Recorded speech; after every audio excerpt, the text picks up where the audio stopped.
सभी को मेरा नमस्कार। आप सभी का हमारे इस YouTube चैनल में स्वागत है। आज हम बात करेंगे कि कुंडली को देखकर कैसे पता लगाया जा सकता है कि व्यक्ति की रुचि किस प्रकार के कार्यों में होगी। जिस प्रकार जीवन के 4 पुरुषार्थ कहे गए हैं, पहला पुरुषार्थ धर्म, दूसरा अर्थ, तीसरा काम और चौथा मोक्ष। उसी प्रकार कुंडली के 12 भावों को भी 4 त्रिकोण में बांटा गया है। पहला धर्म त्रिकोण, दूसरा अर्थ त्रिकोण, तीसरा काम त्रिकोण और चौथा मोक्ष त्रिकोण। कुंडली का पहला भाव, 5वां भाव और 9वां भाव धर्म त्रिकोण कहलाता है। कुंडली का दूसरा भाव, 6ठा भाव और 10वां भाव अर्थ त्रिकोण कहलाता है। कुंडली का तीसरा भाव, 7वां भाव और 11वां भाव काम त्रिकोण कहलाता है।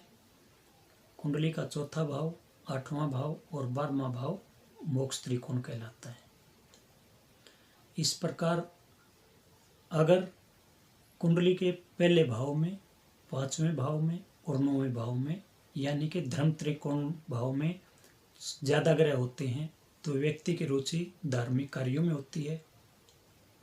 अगर दूसरे भाव में, 6ठे भाव में और 10वें भाव में ज़्यादा ग्रह हों तो व्यक्ति की रुचि धन दौलत कमाने के कार्यों में होती है। इसी प्रकार अगर व्यक्ति की कुंडली में तीसरे भाव में, 7वें भाव में और 11वें भाव में ज़्यादा ग्रह होते हैं तो उस व्यक्ति की रुचि काम वासना और ऐशो आराम के कार्यों में होती है। अगर व्यक्ति की कुंडली के चौथे भाव में, 8वें भाव में और 12वें भाव में ज़्यादा ग्रह होते हैं तो उस व्यक्ति की रुचि अध्यात्म के कार्यों में होती है। इस प्रकार आप कुंडली देखकर पता लगा सकते हैं कि अगर व्यक्ति के धर्म त्रिकोण भाव में ज़्यादा ग्रह हैं तो व्यक्ति की रुचि धार्मिक कार्यों में होती है। अगर कुंडली में ज़्यादा ग्रह अर्थ त्रिकोण में है तो उस व्यक्ति की रुचि धन दौलत कमाने के कार्यों में होती है। अगर व्यक्ति की कुंडली में ज़्यादा ग्रह काम त्रिकोण भाव में हो तो उस व्यक्ति की रुचि काम वासना, इच्छाएं और ऐशो आराम के कार्यों में होती है।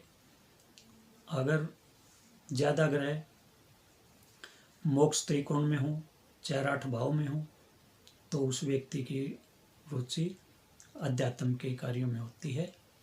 इस प्रकार आप कुंडली देखकर पता लगा सकते हैं कि व्यक्ति की रुचि किस प्रकार के कार्यों में होती है। तो आज हमने बात की कि कुंडली देखकर किस प्रकार पता लगा जा सकता है कि व्यक्ति की रुचि किस प्रकार के कार्यों में होती है। अगर ये जानकारी आपको अच्छी लगी हो तो इस वीडियो को लाइक करना, इस वीडियो को ज़्यादा से ज़्यादा शेयर करना और अगर हमारे चैनल को अभी तक सब्सक्राइब नहीं किया है तो इसको सब्सक्राइब ज़रूर से ज़रूर कर लेना।